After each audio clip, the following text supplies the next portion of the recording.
I took an entry-level fraud desk job at a bank because I needed health insurance. I was the junior analyst who reviewed flagged transactions. I worked a split shift with a messy backlog. My plan was to clear a queue, file notes, and go home without taking the stress with me. It was all dashboards and reason codes. I sat under fluorescent lights and chewed cold vending machine food while the queue refilled faster than I could drain it. Most fraud is boring. Stolen cards, fake checks, the same dumb patterns. You tag it, you type the note, you move on. Customers scream, managers push metrics, and you learn to keep your voice flat because your own heart is doing cartwheels. Then I got a case that didn't fit. It wasn't a charge dispute. It wasn't money missing. A customer wrote in that strangers know my schedule. That was it. No dollar amount, just fear. My supervisor would have tossed it to customer care and called it a day. I opened it anyway because the wording felt too specific to be drama. I pulled her profile and saw normal spending. Groceries, gas, rent. Nothing that said account takeover. But her address had been changed 2 weeks earlier, and she called once to confirm her commute deposit hit around 8. I pulled the access logs. People don't realize how much gets logged. Every failed login, every password reset, every time you hit send code. Her failures weren't random. They were timed to her morning drive, like someone set a metronome. 7:18, 7:19, 7:21. Then silence. Same pattern the next day and the next. Each failure triggered a security text. Our texts include the bank's short link. You tap it and you get the "was this you?" page, plus the last 4 digits and a rough location like state or region. We sell it as peace of mind. Staring at those timestamps, I realized what it really was: a free tracking ping if you already know someone's number. Trigger the alert when you think she's leaving, see when she reacts, see the location, see if she taps the link. Repeat until you own her routine. I escalated it through the normal tool, wrote possible harassment via alert mechanism, and walked it to my supervisor because I didn't trust it to sit in a mailbox. He skimmed it, didn't even scroll. "No loss," he said. "It's stalking," I said. "They're using our alerts like he cut me off." Stick to dollars, not feelings. Clear your queue. That pissed me off enough to do the exact thing he didn't want. I hunted for pattern matches. I searched recent complaints for words like schedule, texts, login, reset. I found 3 more accounts with the same weird heartbeat of failed logins. All women, all recent address changes, all with a note in the file about moving, new lease, relocation, whatever. So I checked the address change approvals. Not the customer request, those happen online, but who touched it on the back end. There's always a human verifying. The same name came up again and again, a contractor in operations. Perfect metrics, no complaints, always on time, always helpful. I pulled his audit trail on those accounts and felt my stomach drop. Right after each address change, he'd open screens he didn't need. Contact details, alert preferences, phone number display. Then he'd closed out like nothing. No notes, clean clicks. Like he practiced. I wrote it up. Screenshots, timestamps, badge ID, the whole thing. I kept it dry on purpose. I didn't want anyone to dismiss it as me being dramatic. I sent it to compliance and to the fraud escalation box, and I added one line: potential employee-enabled harassment using security alerts as location or schedule proxy. Compliance replied fast: "Thank you. We will review." 10 minutes later, my system kicked me out mid-case. Access restricted. My VPN dropped. My screens went gray. IT called and talked like I'd stolen something.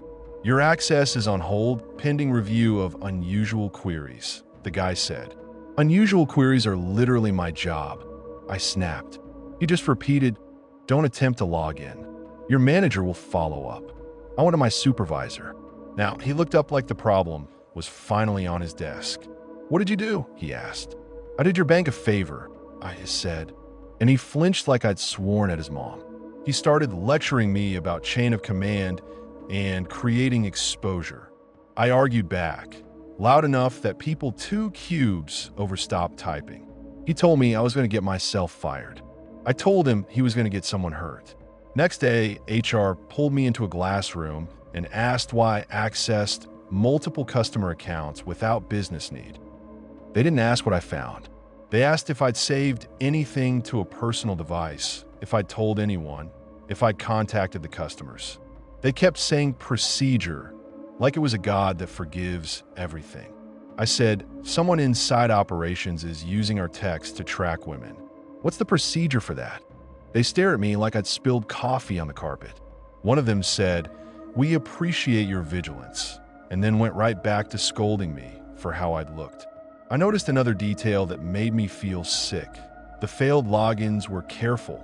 Always 3 or 4 tries, never enough to hardlock the account, never enough to trip the rule that forces an outbound call. Whoever did it knew the thresholds. That doesn't happen by accident. When I brought it up in the pod, one coworker snorted and said I was new and trying to be a hero. I told him to eat shit. My supervisor heard about it and pulled me aside, hissing that I was creating drama and making people nervous. After HR, a little punishment started. My badge stopped opening a side door. My name vanished from a distro. I got nitpicked on templates and break times like I'd suddenly turned into a problem child. It felt like the bank was training me the same way the contractor trained those women. Tap, tap, tap. See what makes you flinch. I tried one last time to put a warning note on the accounts. Something simple like do not click links, call us directly. My supervisor blocked it. We are not putting that in writing, he said. Drop it. 2 days later, compliance restored my access with a warning about scope. They also told me in a separate email that the contractor resigned effective immediately.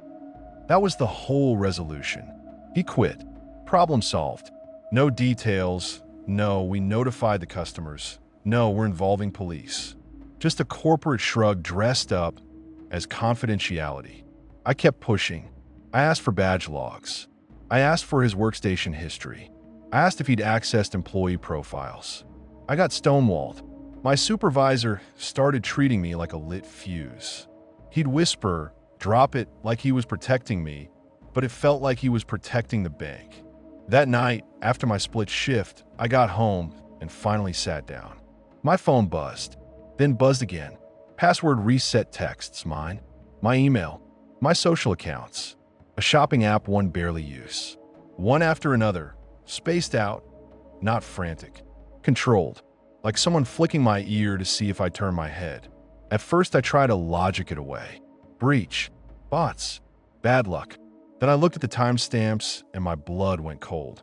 The first one hit at the exact minute I usually walk through my door. The second hit when I usually start cooking. The third hit when I usually sit on my couch and doom scroll. Whoever was doing it knew my rhythm the way I'd learned theirs. I locked everything down. I changed passwords until my fingers cramped. I turned on two-factor everywhere, and the irony made me want to puke. I called the bank security line and got a case number and a calm voice telling me to monitor my credit, like this was about money and not about someone reaching into my life to prove they could. Next morning, my supervisor caught me by the printer and said, "Lo, these situations can get sensitive. Sometimes people retaliate. Keep your head down." "So you know," I said. He didn't deny it. He just looked past me like we were discussing the weather. The texts didn't stop. They never fully broke into anything. They didn't need to. They just had to keep tapping the glass. A few days later, I got a login alert from my own bank app. A temp for my state. My state. Like a wink. I started changing routes, leaving lights off, covering screens in public, doing dumb little rituals that made me feel less naked. I stopped trusting any security ping because I'd watched how easy it is to turn a safety feature into a leash. A month later, I quit. I told everyone it was burnout, which was true, but it was also because I couldn't sit under those lights and pretend the only thing worth stopping was the kind of fraud that comes with a number at the bottom. I still don't know his name beyond what the system showed. I don't know if anyone ever called those women back and told them the truth. I don't know if he moved to another bank, another contractor badge, another operations role where nobody looks too hard as long as the metrics sparkle. I just know that when I noticed, my phone lit up and it wasn't a coincidence. Whoever he was, he didn't just watch them. He watched who noticed.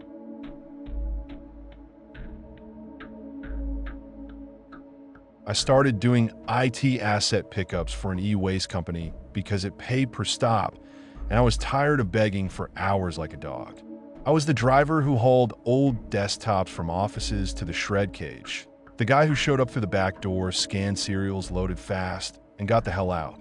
That day, I had 10 pickups scheduled across the industrial strip, and my whole plan was simple.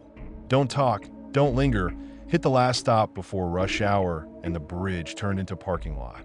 Stops 1 through 6 were normal trash. A dentist dumped towers that still had sticky notes with passwords on them. A warehouse handed me a tote of cables soaked in coffee. One place tried to add just a few monitors after I'd signed a manifest, and I told them no. Then they got pissed like I'd insulted their mom. I kept moving anyway. The van smelled like dust and hot plastic, and the scanner kept dropping connection, but I was on pace. Stop 7 was a small medical billing place wedged behind a body shop. No receptionist, no badge check, no "hey, the e-waste guy is here." I parked by the alley door and knocked out of habit. Nothing. I tried the push bar and it opened. Inside was dead quiet, that office quiet where the air feels held. Fluorescence buzzed. A printer light blinked like it was still waiting for a job. I called out my company name once, loud, and got nothing back. The pickup pile sat right where it should have been, by the back door. For desktop towers, 2 monitors, a bin of keyboards. I started stacking towers on a hand truck, scanning labels, scribbling the last 4 digits on my sheet because the app loved to sync later. The first 3 felt like normal cheap boxes. The 4th one made my wrist dip. It was too heavy, wrong heavy, like somebody stuffed it with bricks. The side panel seam was wrapped in fresh tape, clean and tight, not that old dusty tape you see when someone lost a screw. I should have shut the panel and treated it like every other box. I didn't. I peeled the tape. It ripped slow and loud in that empty place. I popped the panel and slid it off. A hard drive was taped inside the case, wrapped in clear plastic like evidence. Black Sharpie on the plastic said, "Big and neat. Me." I froze with the panel in my hand, staring at it like it would change if I stared harder. I looked around the office for movement, for a shadow, for a joke. Nothing. I felt stupid fear, like the kind you get when you realize you left your keys somewhere, except this was my name in someone else's handwriting. I ripped the drive loose and carried it out to my van. My hand shook, not the dramatic kind, the annoying kind where your fingers don't listen. I sat in the driver's seat and told myself me could mean anything. Medical something, member enrollment, whatever. My brain tried to make it boring because boring is survivable. But I had a cheap dock in the van for verifying wipes, and the label was sitting there like a dare. I plugged the drive into the dock and into my laptop, telling myself I was protecting myself, just checking, just making sure I wasn't about to shred something I shouldn't. The drive mounted instantly. No password, no encryption prompt. A bunch of folders popped up with dates for names. Inside, those were more folders named like intersections. Then photos. Lots of photos. Not porn. Not gore. Worse, because it was mine. My apartment lobby, shot through the glass from outside with the keypad in frame. My car in a grocery lot, taken from the passenger side, close enough to see the dent on my bumper. A picture of my hands on the steering wheel, taken from the passenger seat, my thumb scar, clear as day. A flat, clean scan of my driver's license. A screenshot of my work route from our dispatch app. My name and van number right there, stop 7 circled in red like homework. My chest went tight. I clicked 2 more files like an idiot, like I could make it untrue by confirming it. Same story. Different days. Different angles. Someone had been near me, more than once, and decided to keep receipts. I yanked the drive out so hard the dock rocked. My laptop flashed an error, and I slammed it shut. I didn't even finish loading the rest of the pile first. I threw the panel back on the tower, shoved the tower onto the truck like it was dirty, and hauled everything out fast, sweating in cold air. I drove to the yard shaking, watching my mirrors like they were going to show a face I recognized. Every car behind me felt too close. Every red light felt like a trap. When I pulled into the lot, the shred cage sat there with its stupid warning signs and chain link like it could solve anything. My boss was in the trailer office with his feet up, scrolling his phone, acting like the world owed him patience. I dropped the drive on his desk and told him what it had. I didn't soften it. I said it had pictures of me, my apartment, my car, my license, my route. I said it was taped inside a tower and labeled me. He didn't panic. He didn't even pick it up at first. He looked annoyed, like I'd brought him a broken pallet jack. He asked why I opened it. He asked if I understood client property. He said stuff about liability and how we're not cops. Then he hit me with the line that made my stomach turn. Don't make it a thing. He said the client was important. He said bring it in, log it, shut up, and let the process handle it. I pushed back. I told him the process was a shred cage and a signature and me going home to a door someone already knew how to find. I told him I wasn't eating this for his contract. He snapped, not loud, just cold. He said if I tampered, again, I'd be done. He said if I talked to anyone outside the company, I'd be personally liable. He said I was paid to pick up boxes, not open them. I logged the drive anyway, because I wasn't letting it vanish without my name attached somewhere. I wrote the serial number, the pickup address. In the notes I wrote, labeled ME. He saw it and told me to cross it out. I didn't. I went back to the van and sat there for a minute with my hands locked on the steering wheel, trying to slow my breathing, trying not to throw up. That night, I got a termination email for tampering with client property. No call, no meeting, just an email like I was a bad account they wanted to delete. I read it 3 times and felt this hot, stupid rage because they weren't firing me for breaking rules. They were firing me for noticing something they wanted buried. I called my boss and he didn't answer. I called dispatch and they acted like they'd never heard of me. I drove to the yard anyway, stupidly thinking I could at least grab my last check and my personal stuff out of the van. The gate keypad was already changed. I sat there in my car, sweating, watching workers inside pretend not to see me. When my boss finally texted back, it was one sentence: stop contacting clients. Stop talking. You're done. Like I was a problem he'd solved. I didn't sleep. I kept checking the peephole, like it was a job. Every hallway sound made my skin crawl. I kept thinking about that route screenshot, about how easy it was to know where I'd be at 2:40 on a Tuesday. I kept thinking about the fact that whoever made that drive didn't hide it. They packaged it. They labeled it. They planted it like they wanted me to touch it. Next morning, a courier dropped a package at my door. No return address. No note. Just a clean box like it came straight off a shelf. Inside was a brand new external drive. I didn't plug it into my main laptop. I dug out an old beater and used that because I still had enough brain left to be scared in the right direction. One folder sat on the drive. Single word: don't. I stared at it until my eyes burned. My hand hovered. I could feel the pull, like my body needed to know what was in there to stop shaking. But the folder name felt like a hand on my throat.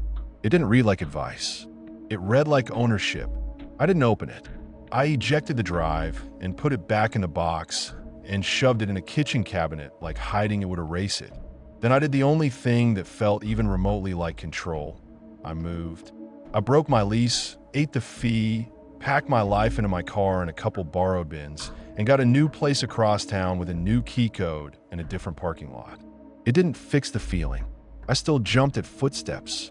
I still watched the rear view mirror too much. I bought a cheap door wedge and a little camera that pinged my phone. I swapped my locks even though the lease said not to and dared them to find me. I stopped parking in the same spot twice. I started taking the stairs so nobody could trap me in an elevator. It was exhausting, like living in a fire drill, but I kept telling myself paranoia was cheaper than being wrong. I still kept my curtains half closed like I was doing something wrong. 2 weeks later, my new landlord said someone had already called about me, by name, asking what floor I lived on.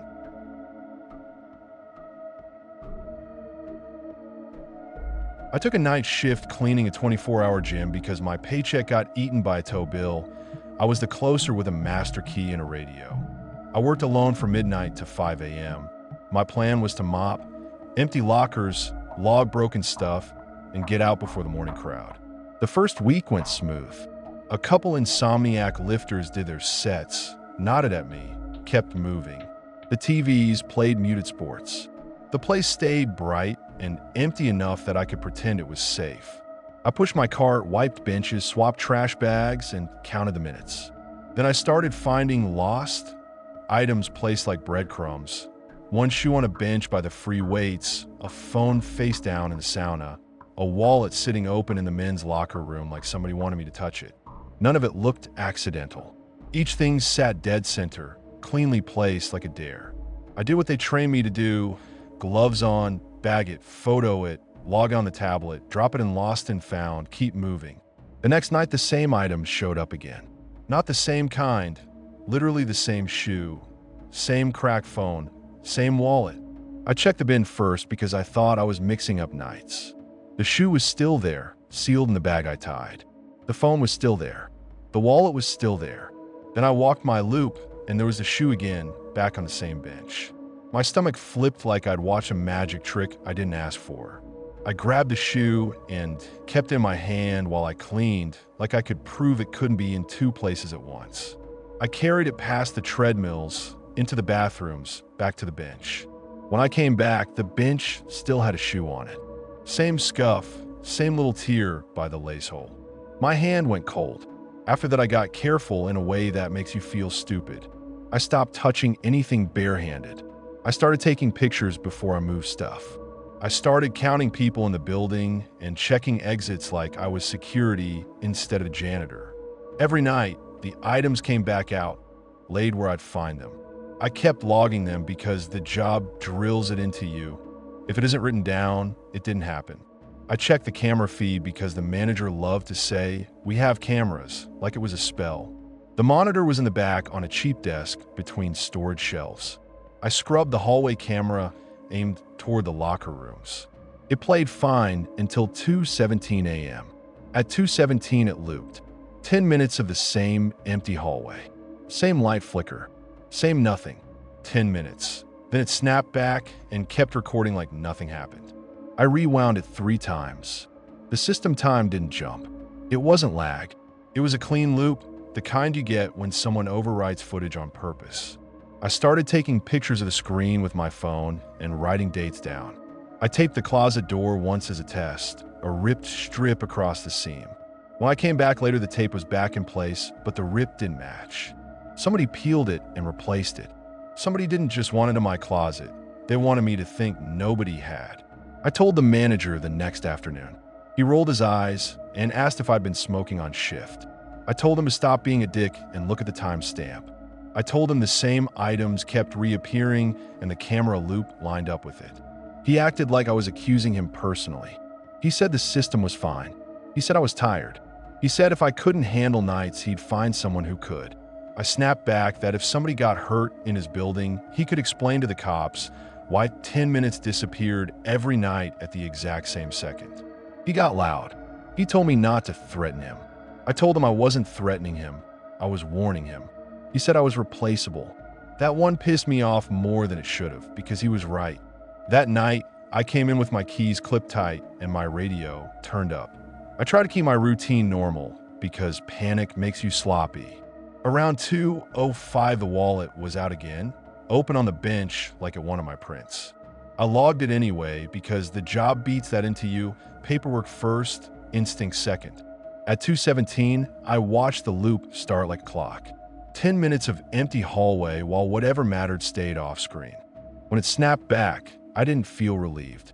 I felt like I'd just been locked out of my own night. At 2:28, the tablet chimed with a new maintenance request. Women's locker room door sticking. Urgent. No staff on site but me. I stared at it, then at my key ring on my belt, and I knew exactly what it was. A hook to get me to walk somewhere private and do something helpful. I almost ignored it. Then I pictured the manager cutting my hours, and I walked anyway, because that's what broke people do. The women's locker room door sat cracked open. Those doors are heavy and self-closing. It shouldn't have stayed like that. I pushed it with 2 fingers and stepped in just enough to see haze deeper inside. I heard nothing but the fan and my own breathing. Then I saw him. A man stood near the back, half hidden, already holding my ring of keys like he'd peeled it off my belt without me noticing. He didn't rush me. He didn't flinch. He smiled like we had an appointment. I looked down and my belt loop was empty. I never felt the clip pop. I never heard metal hit tile. He had my master key. He had the fob for the front doors.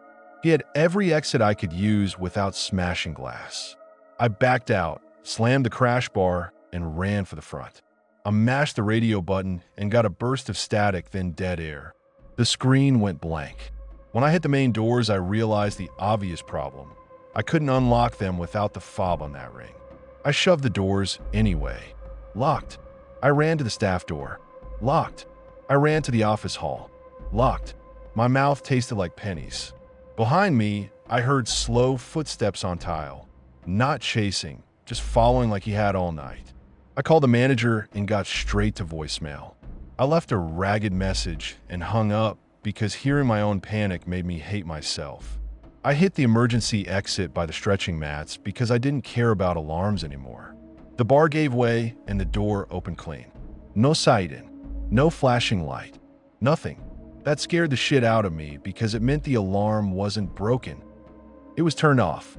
I bolted into the parking lot and cut toward my car. Halfway there, 2 cop cars rolled in and boxed me like they'd been waiting for my cue. One officer told me to put my hands where he could see them. The other watched my pockets. Nobody asked if I was okay. They said someone called about a janitor trying doors. They said I matched the description. They asked if I was on drugs. I tried to explain fast. Night shift, keys stolen inside, cameras looping, a man in the locker room. But they kept circling back to me like I was the suspect and my story was just noise. I told them to go inside and check. One officer asked how I got out if the doors were locked. I said the emergency exit. He asked why the alarm didn't go off. I said that was the point, somebody disabled it. He looked at me like I'd just admitted to doing it. The other one asked if I had keys to prove I worked there. I held up my empty belt clip and told him that was the whole fucking problem. Then one of them said the caller told dispatch I'd be wearing a gray hoodie. I was wearing a gray hoodie. That's when my gut dropped. I hadn't told anyone what I wore. The only way somebody could know was if they watched me inside and made the call while I was running. I looked back at the glass doors and saw only reflections, but I still felt eyes on me. They tried the front doors, couldn't get in, and shrugged like it was a closed case. They warned me about trespassing like I wasn't the employee. They told me to go home. I sat in my car for a minute with my hands locked on the wheel, watching the bright lobby through the windshield. I thought I saw a calm shadow cross the hallway and disappear, and my stomach turned all over again. I wasn't the target. I was the excuse. Next day, I came back in daylight with the manager because I wanted him to see it. He acted annoyed, like I'd interrupted his routine. We checked the hallway. We checked the locker rooms. Everything looked normal. No man, no sign of a struggle. My key ring was in the lost and found bin in my janitor closet, sitting right on top, clean and dry. The manager laughed like that solved it and told me I must have dropped it. I told him to stop treating me like I was crazy and to pull the camera file. He said there was nothing to pull and I was wasting his time. I told him to go fuck himself. He said if I talked like that again, I was fired. I told him fine, fire me. He said good luck paying that tow bill without him. Later, when I quit, a member went missing. Her last check-in time was 2:17 a.m.